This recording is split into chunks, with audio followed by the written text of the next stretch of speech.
Okay, we'll get started. No matter how many students come, I'll get started, okay? Sorry that Monday I have a medical surgery, outpatient surgery, not very big one. So I am not able to hold a session, sorry. So I postponed to now. And anyway, today is a makeup session for the week 2. And week 2, we are on the data type and memory model, okay? And then last week, we talked about the introduction of this course. So last week, let me talk about briefly about last week. We go over the syllabus and also the major component of the course. So this course is on programming language. And programming language, really, we teach a few things. The most important part for this course is know what is programming language.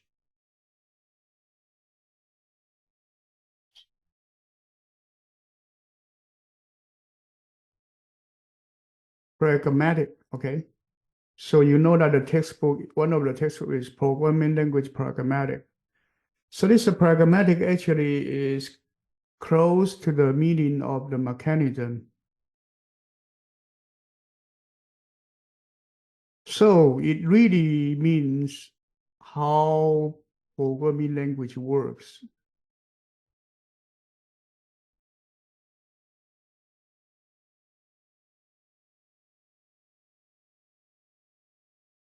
Okay, so we are not just talking about teaching you like Python language or teaching you Java language or teaching you C++ language or some of the special language. Some of the programming language, some of the teachers do teach you so many different kind of language, okay? But that's not the purpose of this course. This course should be focused on the mechanism. So the mechanism is how it works, okay, how it works. So we use the textbook of the programming language pragmatic, okay, edition 4. I talked about it last week. And if you have an edition 3, that's okay. Basically, the different version doesn't matter that much, okay, doesn't matter that much. And then we also use another book called The Structure and the Interpretation of the Computer Programs. Okay. I'll talk about the relationship of these two things together. Okay. So the programming language mechanism, the pragmatic, really including 4 different parts. If you look at the programming pragmatic book, it has 4 parts. Part 1 is the interpretation part. What is the interpretation? Okay. Second one is the programming language features. So what does the programming language has? And then third one is different programming paradigm. So talking about parallel processing, imperative paradigms, and then logic programming, and then concurrent programming, different kind of programming. And number 4, talking about machine and compilation to the machine. Okay, so these are the 4 basic part for the programming language pragmatic. Okay, so in that book, it really divided into 4 different units. Okay, so here we actually talk about the programming feature and the paradigm first.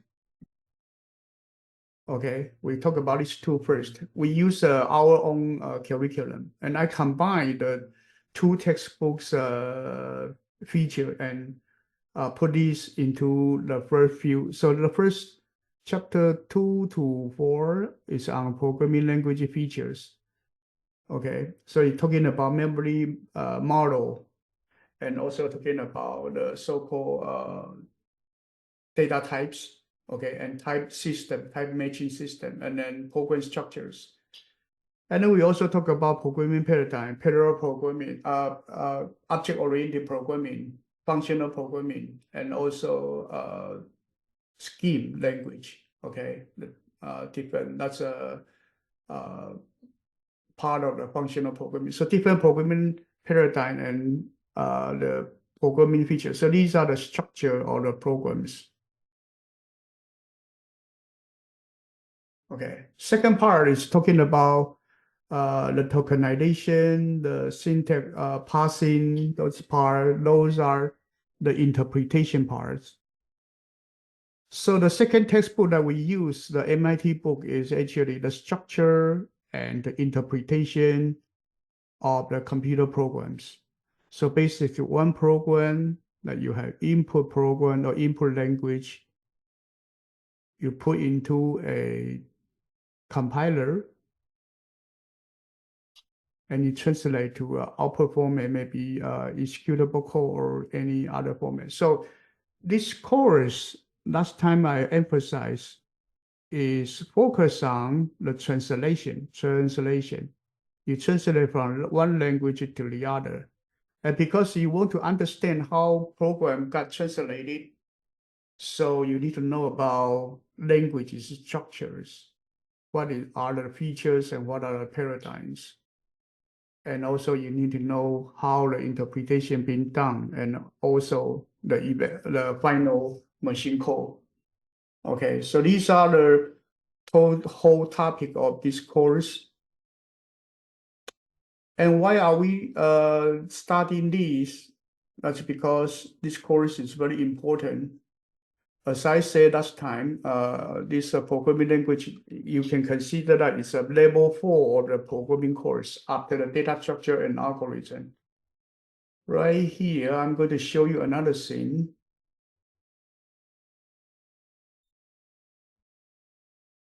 Let me see now this one, sorry.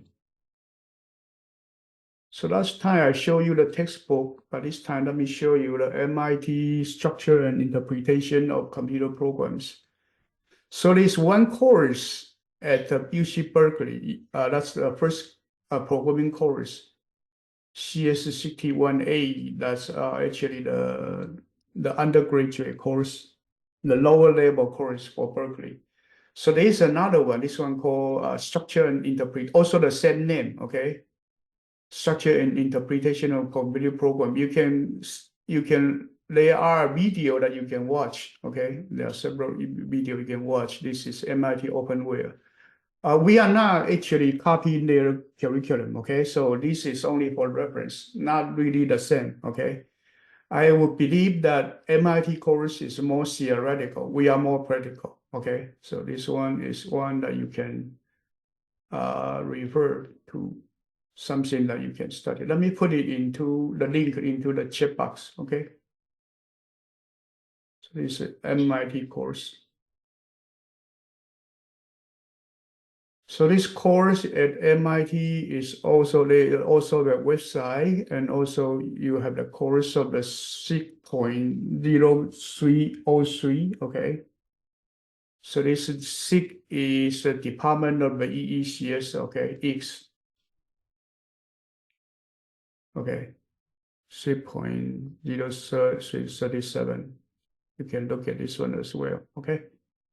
Anyway, let's go back to our material. So last week we talked about the basic different kind of the compilation and interpretation, shortly covering it. And today we are going to discuss this one on memory and data types, okay? Okay, before I get started, any questions so far?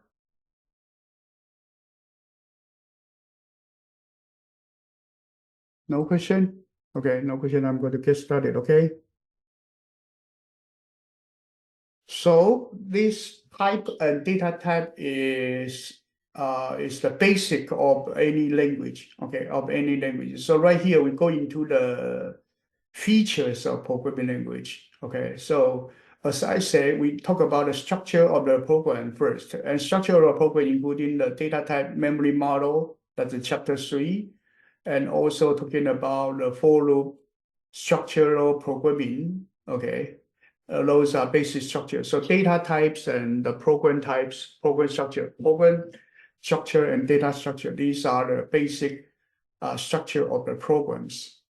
Okay. And then after that, it will be functional programming, object-oriented programming, and also what's that? Logical programming. Okay, different programming paradigms. Okay. So basically, these are something you need to learn for the program features. Your language is basically for supporting the data type and also program structure type and also the different programming paradigm. Okay, and we pick Python because Python support every kind of the data type and also support every kind of the program structure and also have every kind of the programming paradigm, including functional programming, object-oriented programming, and also including the imperative programming. Okay, so it also is the best language for AI. Okay, so that's why we pick Python. So if you search the internet, saying like best language for learning AI, I would think that you would find it easily to spot Python word. Okay, we picked that because this language is very important. Python is suitable for AI because of its nature. Okay, why is so popular for AI? Because Python support object-oriented OOP, object-oriented programming. So default any kind of graphic user interface. Object-oriented programming is good for GUI design, okay, graphic user interface design. So basically, Python supported. You can find many design framework, including Pygame,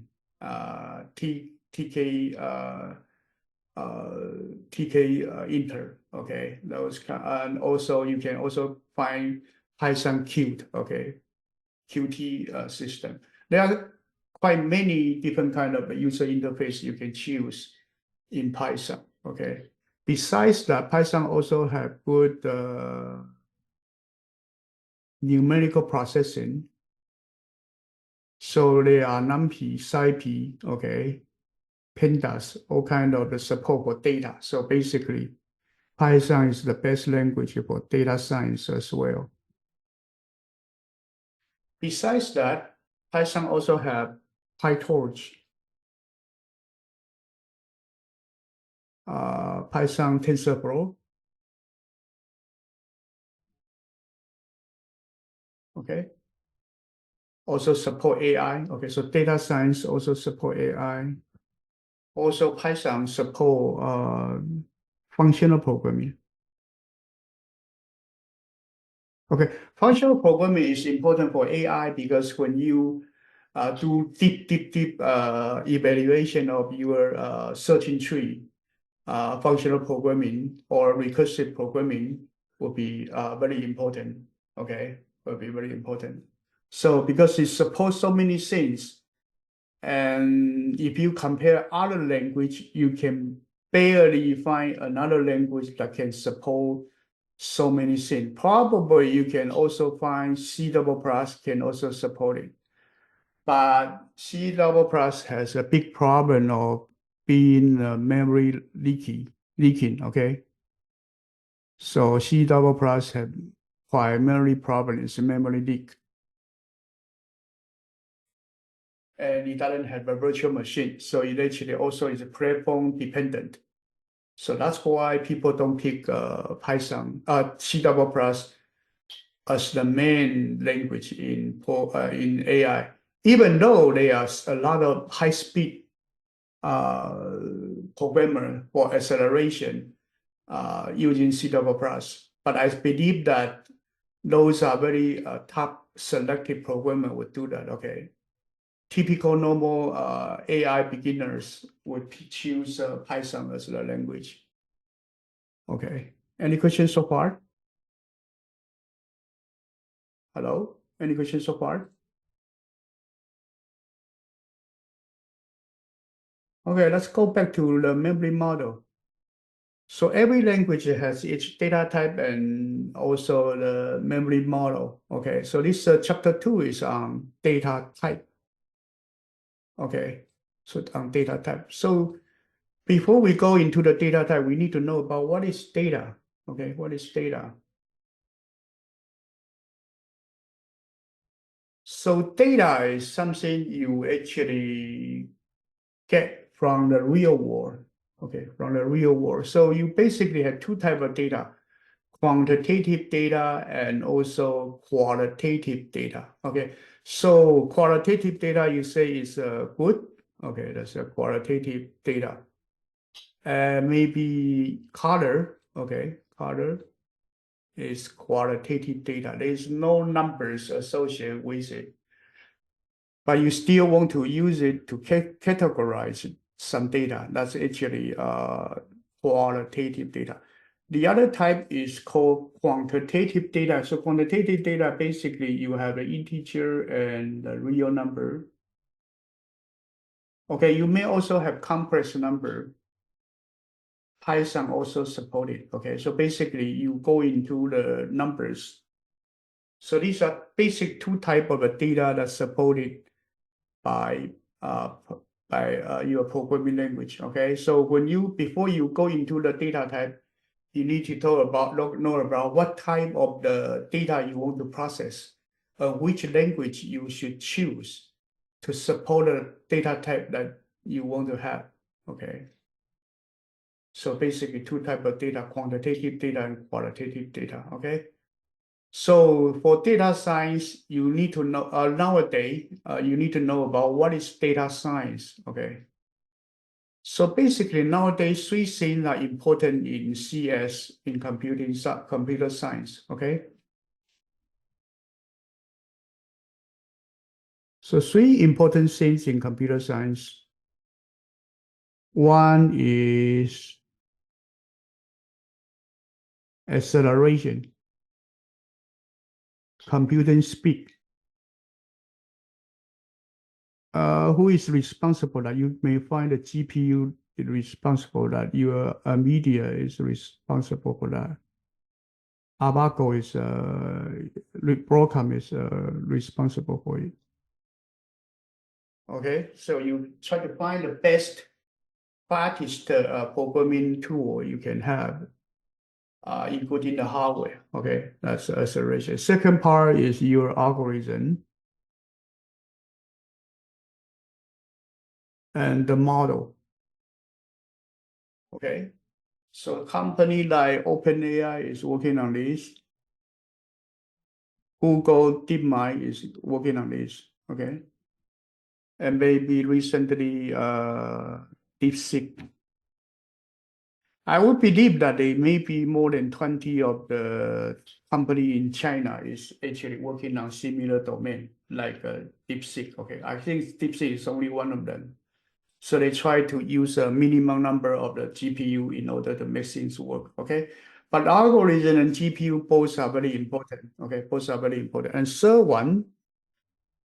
one right here, there's another one that's very important. That is data and platform.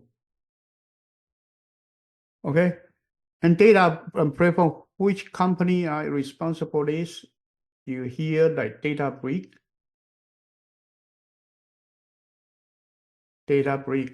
okay, Frontier.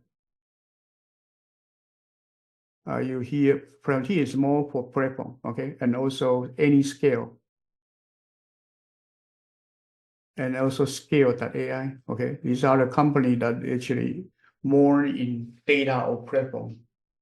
So these three altogether is now probably the hottest of the hottest topic, okay, possible. And you probably every one of you like to find some job, okay, or maybe start your own company later after in some of these domains, okay, in some of these domains. And we teach you the programming language. We talk about data. So basically, data is data type and memory model are more here, okay, more here.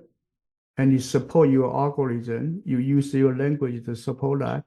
And you also want to map it to your GPU to get acceleration.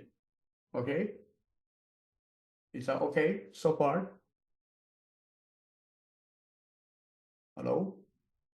Any question? No question? Okay, let's continue.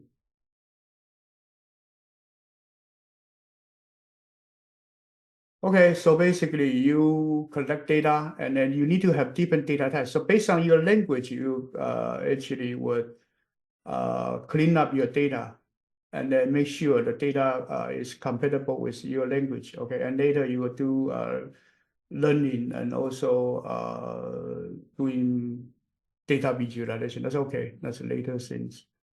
So now next one.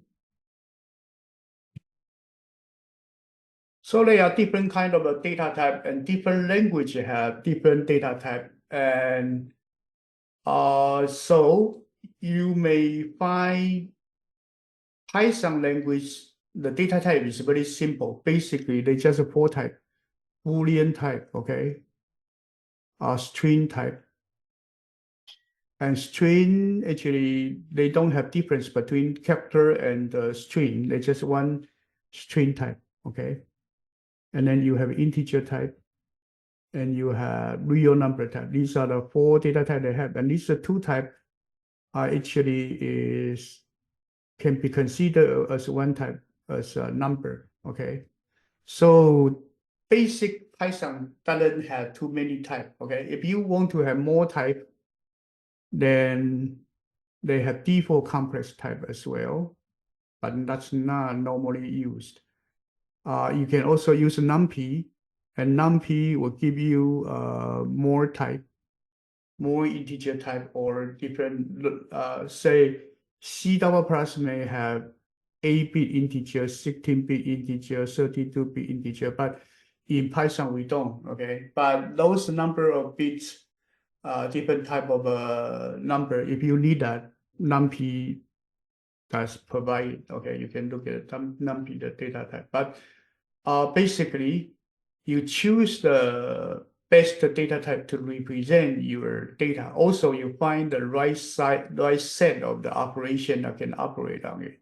Okay, so you choose a programming language. Basically, you choose the way that you think, also the way that you process your data. Okay. Okay, so basically choose the right data type. So data including data type. Okay, you need to know about integer, Boolean, okay, real, and then string. These are the basic data type that you have. Sometimes you also call primitive data type. Okay, and then you want to know about the compound data type that the languages support. So in Python, we also support tuple. In the homework number 1, we tell you to work on tuple. It also support list. It also support string. A string, you can use a single quote as a string, double quote as a string. You can also use a triple quote. But usually we suggest single quote or double quote, okay? Triple quote, actually, usually I reserve it for comments of the program, okay? Any questions so far?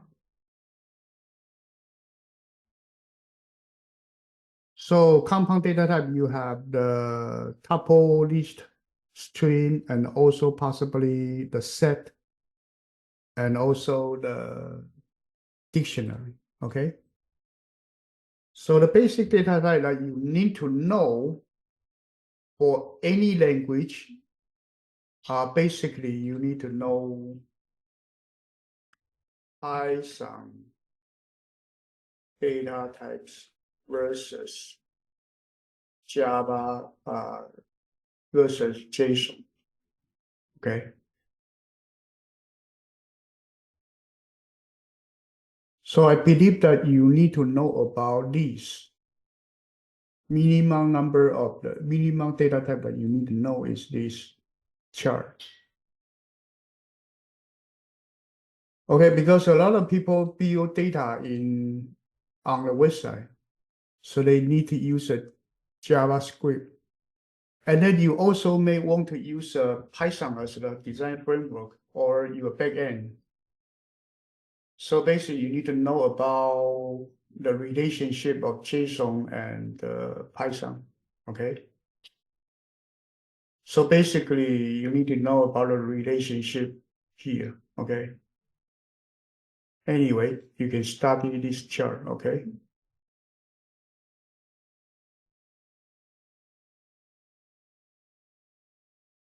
Okay, we'll talk about it when we need it. Okay.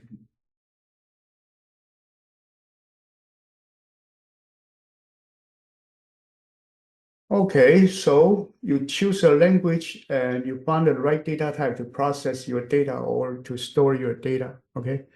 Now, next one is your type system. Okay, type system. So type system meaning that you define the data type in your language. So you need to determine the data's type. So type by itself is a verb. Okay, typing is a verb. Is to determine the type of your data. So Python, basically you have A equals 3. So you do not know what type A is. So this kind of typing is called dynamic typing. At the runtime, you assign a 3 to it.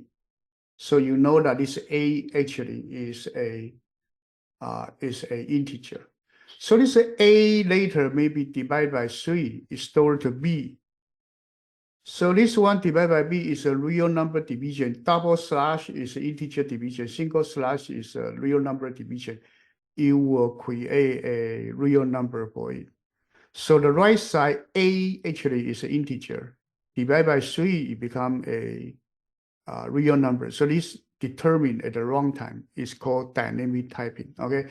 So dynamic typing, you have static typing and dynamic typing. So static typing is determined at the compile time. So any word, when people say static, usually talking about compilation time. So static binding for the function is also meaning that your linkage of your function is done at the compile time. When you say dynamic binding, same thing, the binding is done at the runtime. So anything done at the runtime, we call it dynamic. Even error, we call it dynamic error. Okay.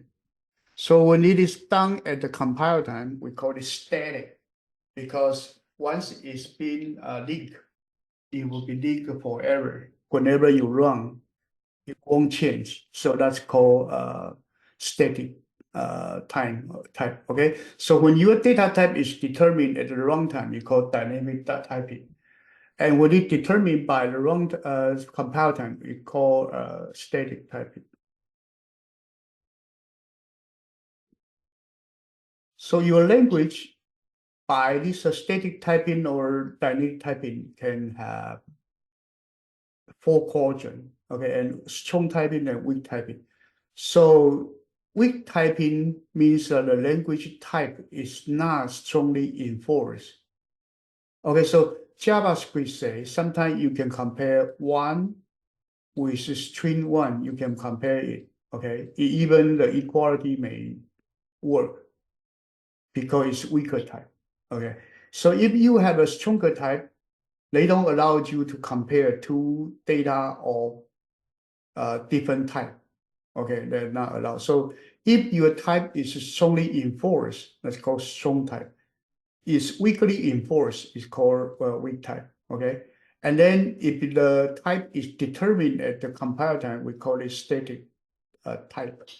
If it's determined at the runtime, we call it dynamic type. So based on these 2 criteria, the language being divided into 4 different quadrants. Okay, and Python is one of the dynamic type, but lightly strong type language. Okay, Lattice strong type language means that internally the type is well defined. You have integer, you have real number, you have Boolean number, you have a string, but externally you don't implicitly declare the type. Okay, so it's somewhere in the middle of strong type and weak type, and somewhere more favor the dynamic type. And this is the where Python is. Okay. Any questions so far? Hello? I'm good. So along the course, we basically use the Python as a primary language, but from time to time, I may jump to C++, I may jump to C, I may jump to JavaScript, I may jump to Java, or Haskell, or any language that here, okay?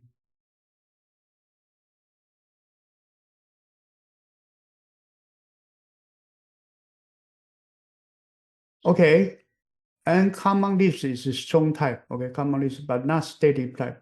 So basically, common list is dynamic type. At the runtime, the list language is using list to do programming. Okay, it's a functional programming language, and then the its list is use a lot of link. Okay, a lot of link. So actually, it doesn't statistically determine the type of the data. The data is strongly typed.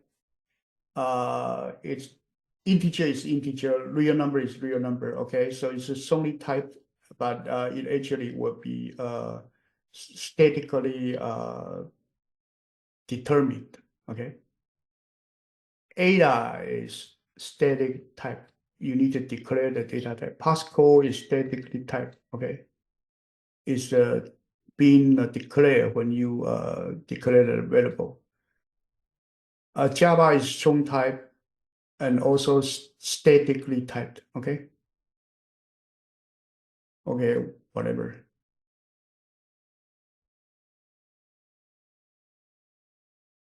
So this chapter, you need to know what that it mean by data type. Okay, and also you need to know about type inference. This is very important. Okay, and also compatibility of the type. These are the topic for this chapter. And composite type is another topic. Okay, what kind of the type available as a compound type is very important as well. So next one, go into the C double plus data type. We'll briefly go over it. Okay. So before we go into the C double plus data type, we need to know about the memory models. Okay, memory model means that you need to know about the assembly language. And in the assembly language, you do have the instruction section, data section, and stack section. Okay, these are three section pointers that usually a microprocessor has. And PC or x86, they have another one called extra section. So they have 4 pointers, but in Unix, there are 3 pointers. So memory model is a model that between operation system, processor, and your programming language, okay? So programming language determine the type, but later, when you do compiler, you need to map into OS. So your language usually also need to know about, the compiler also need to know about what memory model is. And C double plus language, you do have such a memory model.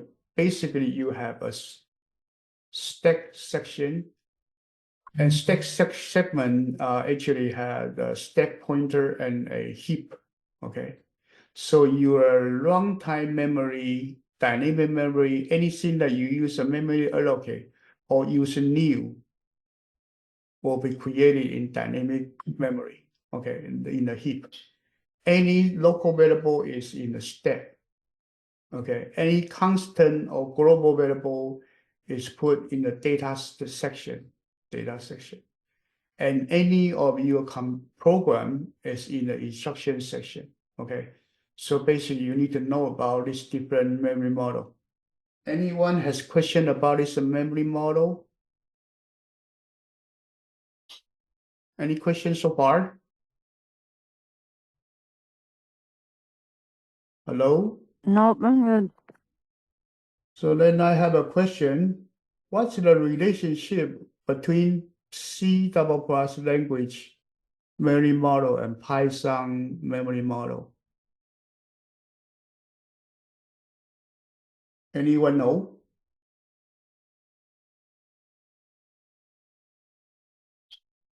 Anyone know about C memory model and the relationship with Python memory model? So to be like the types of like one's a high level program, like machine code. Both are high level language. Oh yeah. Yeah.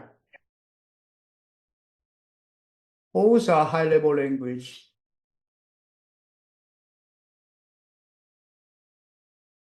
What you need to know about Python memory model is, okay, we do have a slide right here.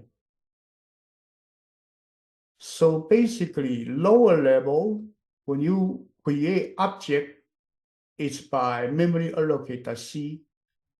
So basically, memory allocation in Python is using low-level C language to allocate the memory, or using C++.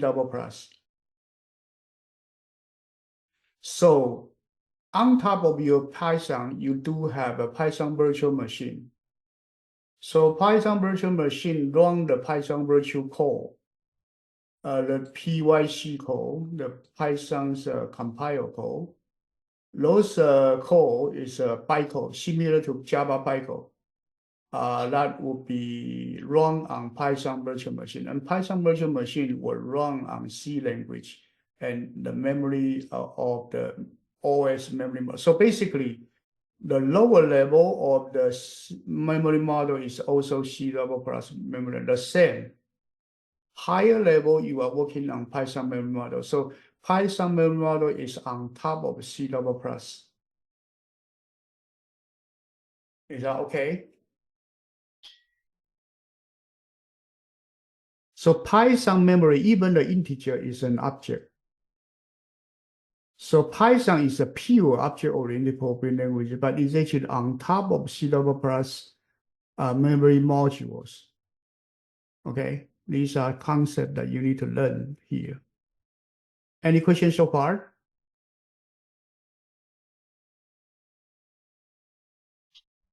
Any questions so far? So C is the real language. Okay, C++ is the similar, is actually an Objective-C, but it's the same. You will use this memory model that your operation system or your assembly language will see. Okay, and then your Python is on top of it. So you actually lower level, you run a Python virtual machine, and that virtual machine working on top of the memory allocation module in C language and operation system. On top of it, you operate all kind of integer or string or Boolean. Those are all objects. Those are all objects. Okay, even the integer is an object in Python. Okay, it's different from Java. Java's integer and Boolean and character, they are primitive data type. They directly memory allocate memory for it, and there is no function associated with the integer or string. But here, for Python language, you do have functions associated with integer and string. So Python's objects are really object-oriented, okay? But you need to know about the difference between the model there. So there are memory adjacent that's related to C++ models, okay, low levels. You need to understand it. There are also memory hierarchy, okay? It's actually related to the performance of your programs that you need to learn. Cache, hit ratio, and hit ratio, okay? This you need to know. The next one you need to know about Python data type. So Python data type, basically there are 4 types that I talk about. At the wrong time, they will determine whether it's an integer or floating point, okay? So these are something that the Python virtual machine do for you, but basically there are 4 different types. And there are a few compound type as well, okay? Python also give you the built-in complex number type, okay? And compound type, these are compound type right here. Primitive type are these different type, okay? Okay, and you also need to know about Python's data and JSON's data and its difference, okay? And if you need more complicated type, okay, unsigned byte, unsigned short, unsigned integer, okay, long type, and you don't like the you don't like the simple type system in Python, then you can use a NumPy, okay? You can use NumPy to have a more detailed type. So if you compare the NumPy's type with the C double plus, you will know that what I mean by the memory model.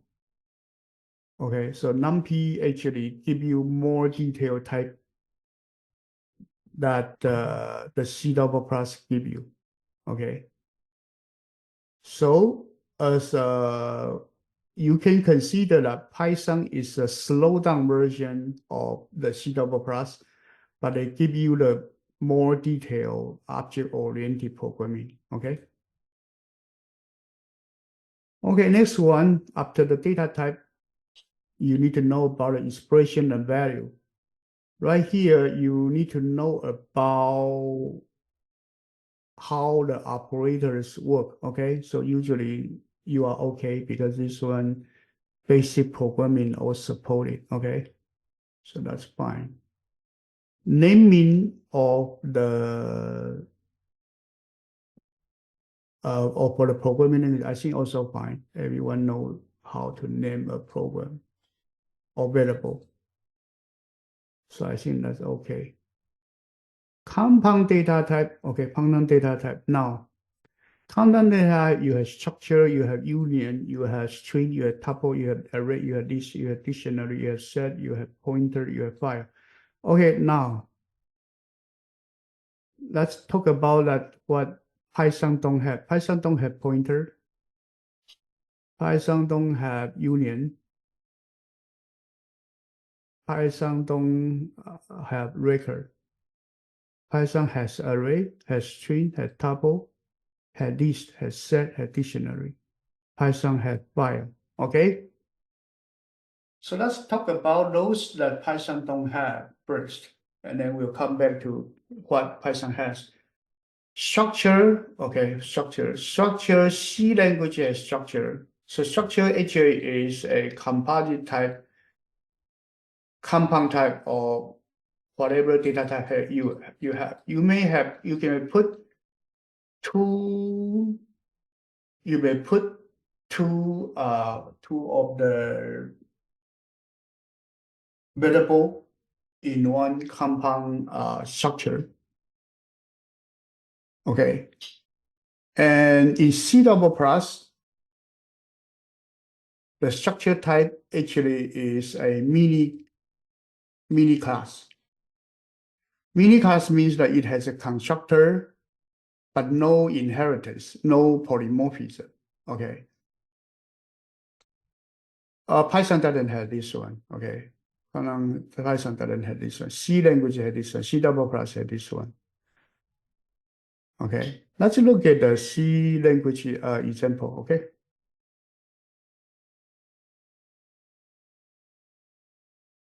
So this one only C language has.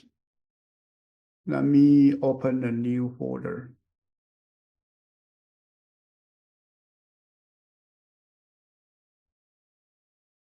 Let me create a new folder. Let's call it CPPDEV, okay, C double plus development. I'm writing C language, but it's okay. So let's call it chapter 2.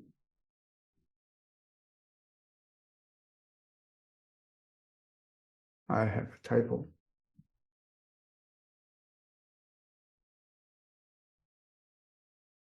Okay, I'm going to write in C language. So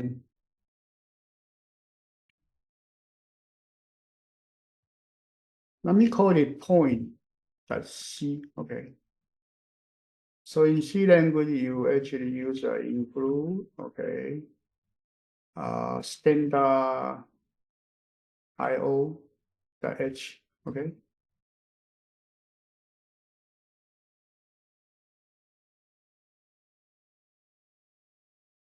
So usually whenever I get started for C language, I just include the different things, okay.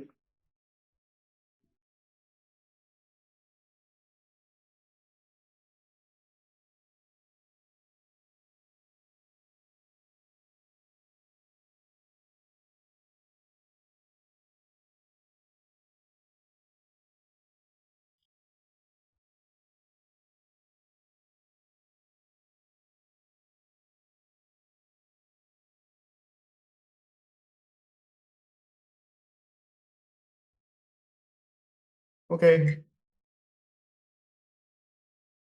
So this is a C language, and we can define a structure. So we do structure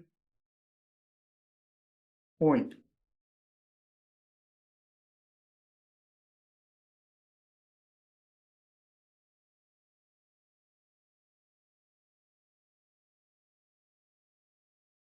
Okay, so this one is the type. The type is called structure point. This is a type, okay? And then this and this actually define what is inside the type. So you have one integer, two integer, one x and one y for it, okay? So this whole thing actually is a type. Okay, so this is a type. So I say we have a P1, that's one of the such a type. So P1 is a variable. So here P1 is a variable name. And then structure point is the type. Okay. So you can do this, you can do here, let's do printf enter x scanf, and then you need to put ages of x. Any variable you want to change, you need to put ages there. Okay. I'm sorry. This one should be actually P1.x.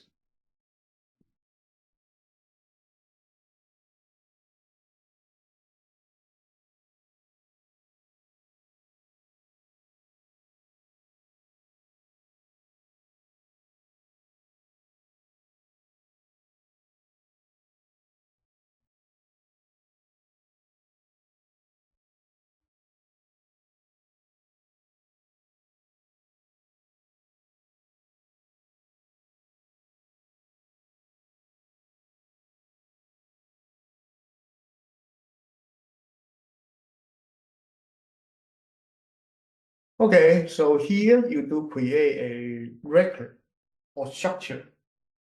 That record or structure type is two integer type, and this variable we call it P1. So P1 is a variable name. Structure point is the type. Okay, so you declare P1 as a variable, and this one you have a x and a y, both are integers. So your x is right here. You enter it. You want to change it, you need to provide the ages for it. Then scanf can find the ages and modify the variable. So this one you will read in the variable for the x. This one will read in the variable for the P1's y, and then later we print them out. Okay, so this program is pretty simple. I just want to show you what is the structure.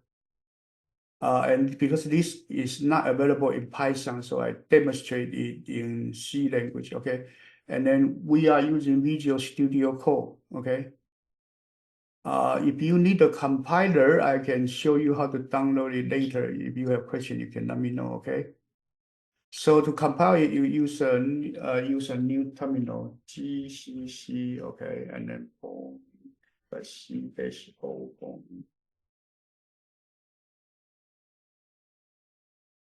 Let's see, can constant expect constant character. Oh, I'm sorry. Right here, I need to put in. Okay, I forget to give them the type. Okay, sorry.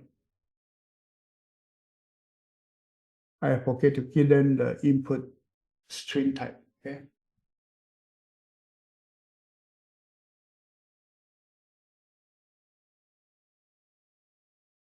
Okay, then I run it. 3 and 4. Okay, so this is a program that actually demonstrate the type structure type. Okay, and in C++, we also have this, but this is not available in Python. But anyway, let me copy the whole program and post it in the chat box. Okay, just give you the example of what is a record. Union is a similar concept, but union,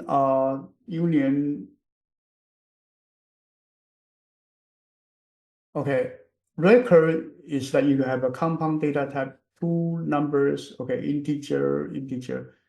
And union actually is a shared memory. And this is shared memory. If you do union of the integer x and integer y, the two variables will share the same memory. Okay, so that's the union. Now let's look at the other compound type. I'm sorry, let's look at the pointer. Okay, pointer. So pointer, Python also don't have it. So pointer is recording the address. Okay, it's recording the address. Basically you have available, let's assume you have available, you have an integer x. Okay, you have an integer x. So when you declare integer x equals 3, then you allocate a memory for it. Then you have a name. So this name bind with the memory. So this is the name, the x is the name.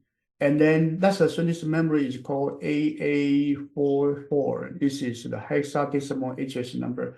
The association or binding of the memory and the variable, we call it binding. Okay, we call it binding. So binding associated with the memory and your variable. Okay, so you can put some content in there, so that's your value. Your value is put into there, right? But sometimes you want to operate on your variable, your address. That address variable is called pointer. Okay, that address variable is called pointer. So basically, you declare x equals 3, you basically store a 3 in the variable x. Okay, but you can also declare an integer, then star x equals, I'm sorry, star y equals address of x. Then you basically saying that y is stored with the address of x. Okay, let's look at this one in an example. This is a pointer. Okay, pointer mostly used by C language and C++ language. Okay, so right here, let's call another one for pointer.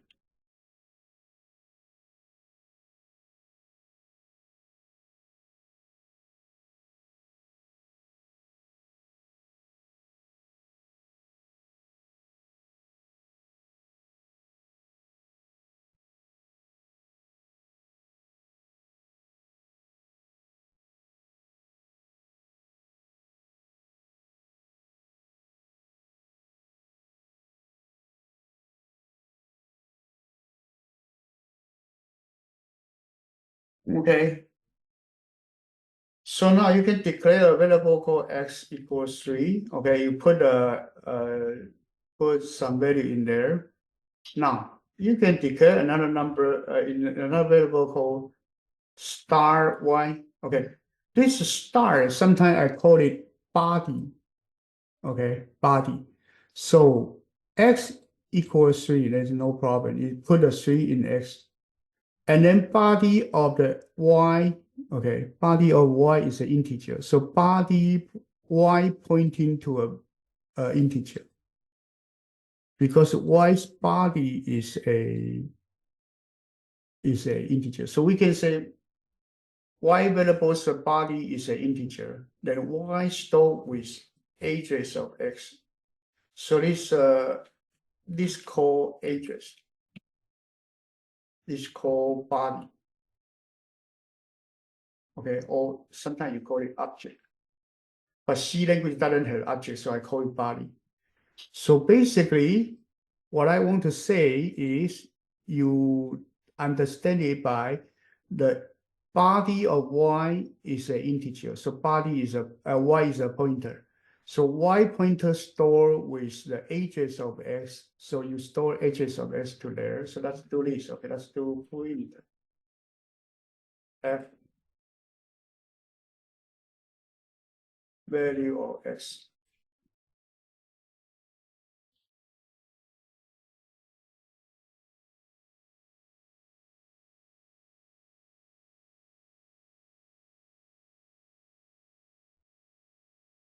So address of x, okay, address of x, that's actually also printed as a number, okay.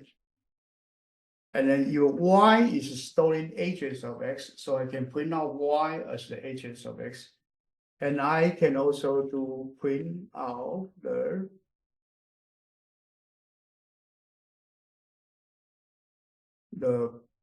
body or the object of y.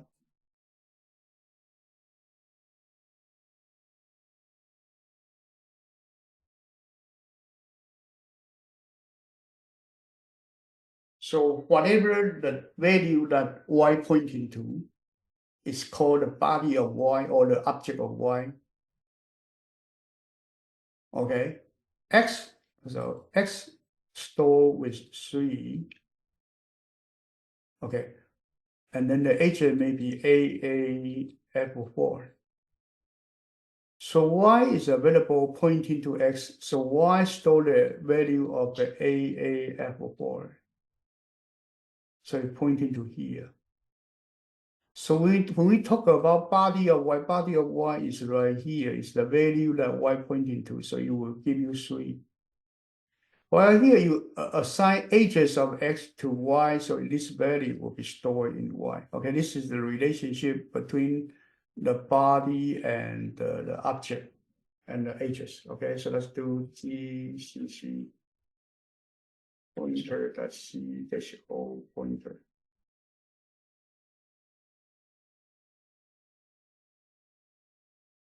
Okay, and then dot pointer. As you can see right here, okay, x is 3, and then address of x is this number. We don't need to understand it, okay? It's some sort of address for x, and it's stored in y. And then the body of this one actually is 3, okay, because that's the value that y pointing to. Any questions so far? Hello? Any questions so far? We're good. I'm trying to explain what is pointer, okay? So this one is what is pointer. It's also a short program. Let me actually copy for you.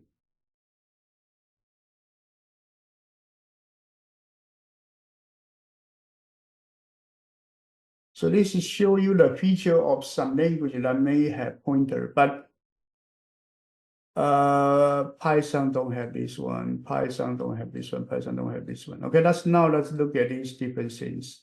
The compound data type for Python, okay? Now, let me create a new folder. So under my folder,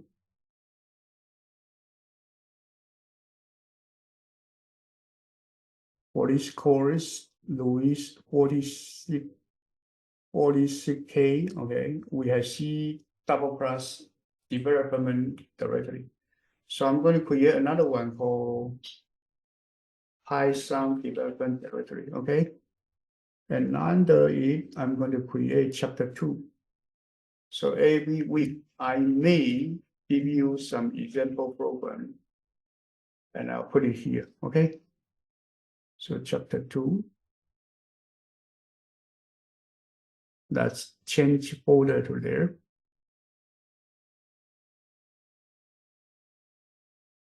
Okay, so when we work on the homework number 1, we do ask you to do some programming, okay? So you do experience the tuple, the list and string and everything, okay? So let's look at this one. Let's look at the string first.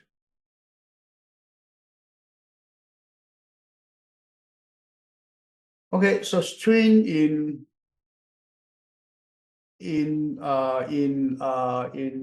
Python language, you can declare by double quote. You can also declare a string by single quote, okay? Either way it works, okay? Either way it works.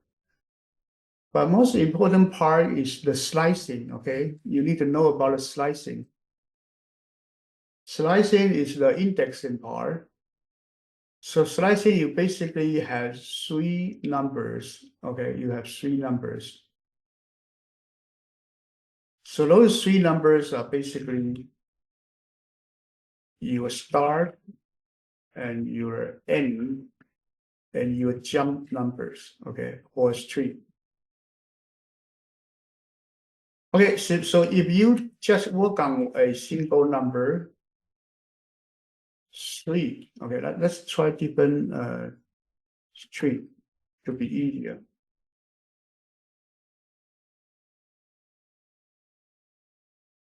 Okay, so this one, you actually have the string index 3, you will print out D, okay, because it's the index is 3. So typically you can put some comment here and you put 0, 1, 2, 3, 4, 5, 6, 7. So you know which index it is. Okay.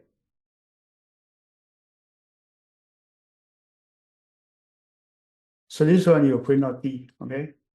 And then if you have 2 numbers, now we'll talk about the starting part and the ending part. So that's assume that it's actually from 1 to 4. You will be starting from index 1 to index 4, but not including index 4.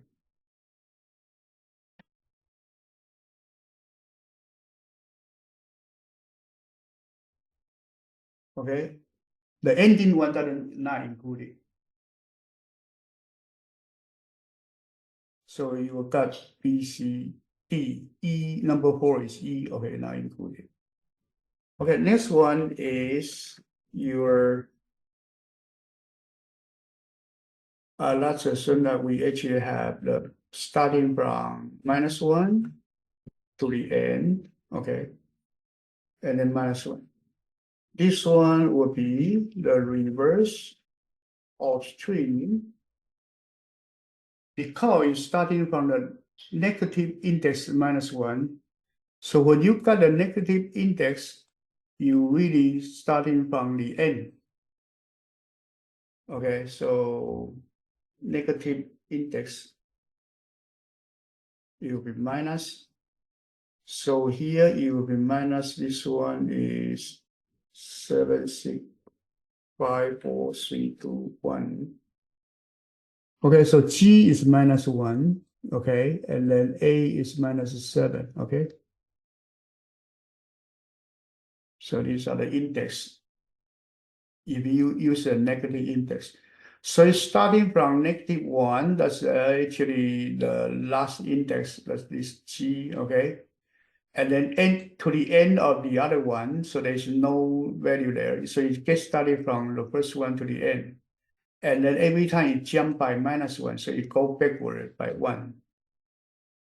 So this one will give you the reverse of the string. Okay. Any questions so far? Hello? I'm good. No question? Okay, so this one, single quote or double quote is for string. Then T, okay, if you have 1, 2, 3, this is for tuple, okay? Parentheses for tuple.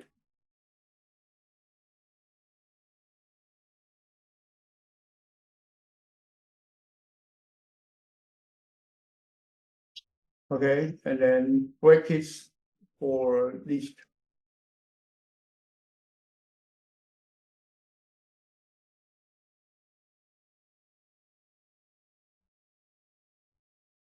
And then curly brace for set, okay?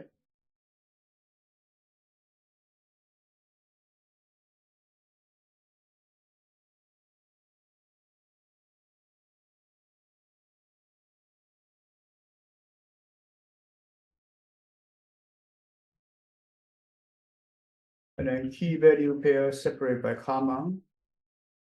This one is for dictionary. Okay, I can only give you a review for data type, okay? Any questions so far?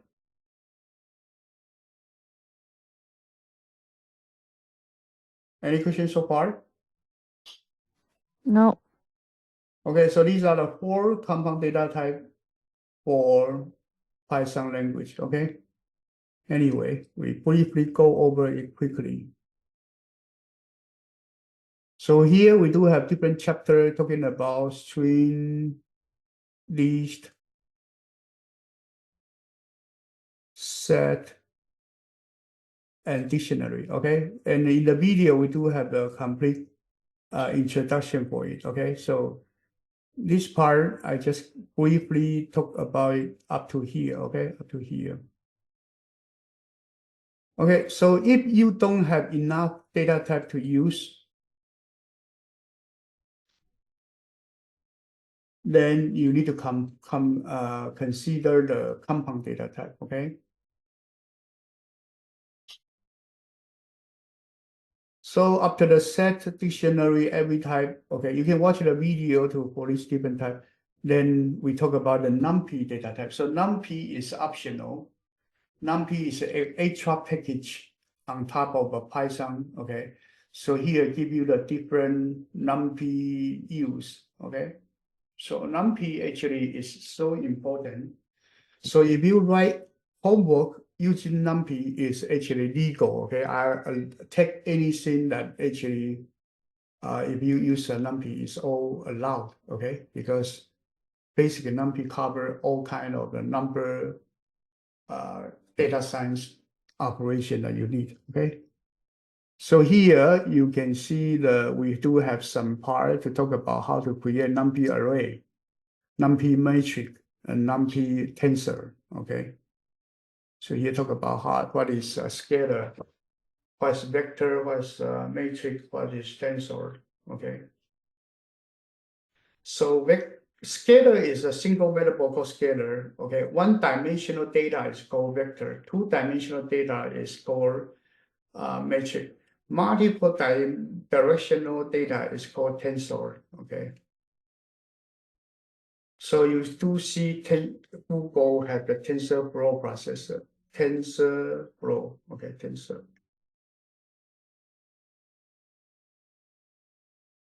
So tensor really means multi-directional data, okay? So your AI primarily is operating on tensor. So if you call 1D as a tensor, vector as a tensor, is that okay? That's actually okay. Tensor just means multi-directional data, okay? Okay, so here you do have the description for NumPy array. And then how to get the maximum, okay? And you try to find the dimension, shape, size, data type, itemized, number of type, okay? We do have example, you can look at it, okay? Function that you can use. Here, it also has the slicing and and indexing, okay? Carefully look at the slicing. We do have a good introduction right here, okay?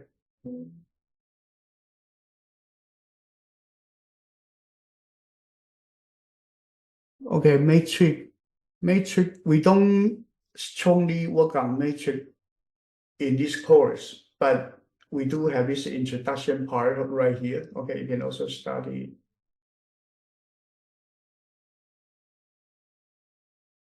And then for data science, transport and reshape is very important, okay, because you are constantly changing your data, okay, in different format for transpose and reshaping.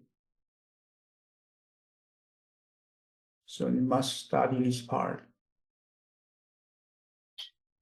And this is operation on the columns and rows if you need to insert column or row, okay, on the NumPy data, NumPy array. Okay, so I don't go into each individual detail because that take too long, and we do have a video. You can watch the video, okay? So we briefly go through the whole chapter. Basically, my job right here is to give you an introduction for why we study these different things and what to get you started, okay? Any questions so far? Oh, good. Hmm? Good. You are good. Any question about the homework or anything about the course? Yeah, I was wondering if we could talk a little bit about the upcoming homework and the project. Which one? The first one, the one due in like 16, I think. The sorting. Sorting, yeah. You have what kind of question you have? Can we talk a little bit about it? Cause So I didn't. basically, you need to, okay, because students are supposed to know about what is sorting, right? Right. So you are suggested, if you don't remember, that's fine, but you are suggested to memorize the sorting algorithm by heart to write your own sorting program, Mm-hmm. okay? Mm-hmm. So you write your own sorting program and then you actually try to run it with different examples, like one example, 10 numbers, 100 number, 1,000 number, 10,000 numbers to see how your program perform Okay. and measure the time. And then compare the different algorithms speed. Let me bring up, okay? Let me use the PDF.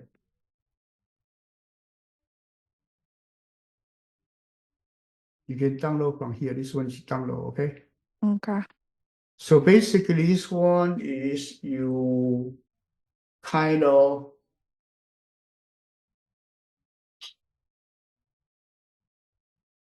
this one just show you how to measure the time, okay? This one just show you how to measure the time. But you need to put your sorting algorithm in here to measure the time. So you need to memorize your own, actually try to actually write your own program. So you write your sorting algorithm right here for different number of the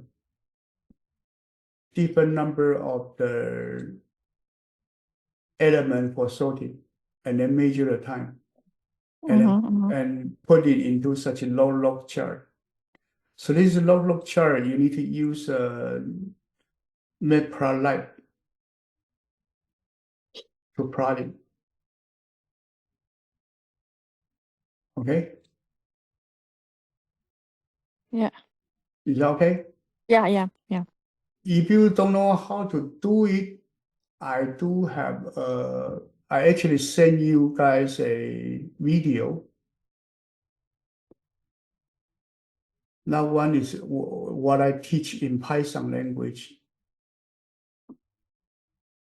Where is it? In the email, in the In the- email. I'm trying to find it. Yeah, I'm trying to find it. Okay.